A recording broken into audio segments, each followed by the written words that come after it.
Ассаламу алейкум, құрметті көрермендер.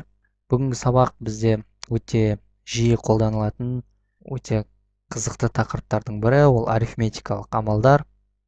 Паскаль тілінде бізде мінекей мындай бірқатар арифметикалық амалдарды орындауға болады. Арифметикалық немесе тағы басқа осындай енгізілген функциялар бар. Осыларды бүгінгі сабақта қарастырып өтеміз. Әрине, барлық бағдарламалық тіліндегідей бізде Паскаль тілінде қосу, алу, көбейту, бөлу амалдары бар.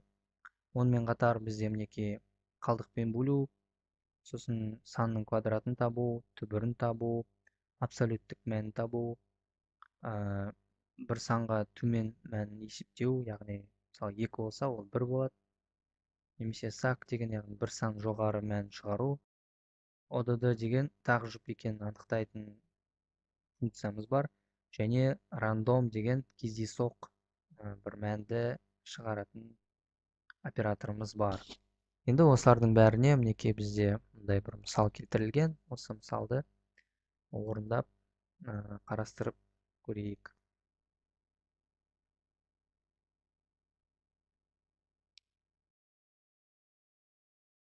Бұл жаңағы айтылған барлық амалдарға жалпылай бір мысал ретінде жазылған. Осыны орындап көрейік. N санын енгіз. N сан ретінде мысалы 20 деген береміз. Және бағдарлама бізге осы n санының қосындысын, одан 5-тің алған мәнін есептейді. Оны 2-ге бөледі. Одан бір мән төменін есептейді. Жаңағы пред және сак деген операторлар арқылы бір сан төмен және бір сан жоғары мән есептейді. Тақ немесе жұп екендігі false, яғни жоқ деген мәнге ие болып тұр, яғни тақ емес. Тақ емес. False. False болса, яғни бұл жұп деген сөз. Және 0 және 20 санда кездейсоқ мәні 14 бар тұр. Оның квадраты 400, ал түбірі мынандай мәнге ие болады екен. Тағы бір мәнді беріп көрейік.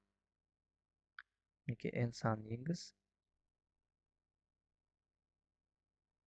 500 енгізген кезде оның қосындысы 1000, 495, 252-ке бөлгенде 499.501. Тақ немесе жұп, бұл да жұп мән. Және кездейсоқ мән 248. Оның квадраты мынандай, және түбірі мынандай мәнге ие болады. Осындай қарапайым мысал, операторлардың жазылуы есепте көрсетілген. Осылай жазған кезде мысалы бөлу амалы, жаңағы бір сан төмен мәнді есептейді, бір сан жоғары мәнді есептейді. Тақ немесе жұп ODD, бұл бізде булиан типті айнымалы қолданылады. Кездейсоқ мән рандом, square деген санның квадраты және түбірі square-ті.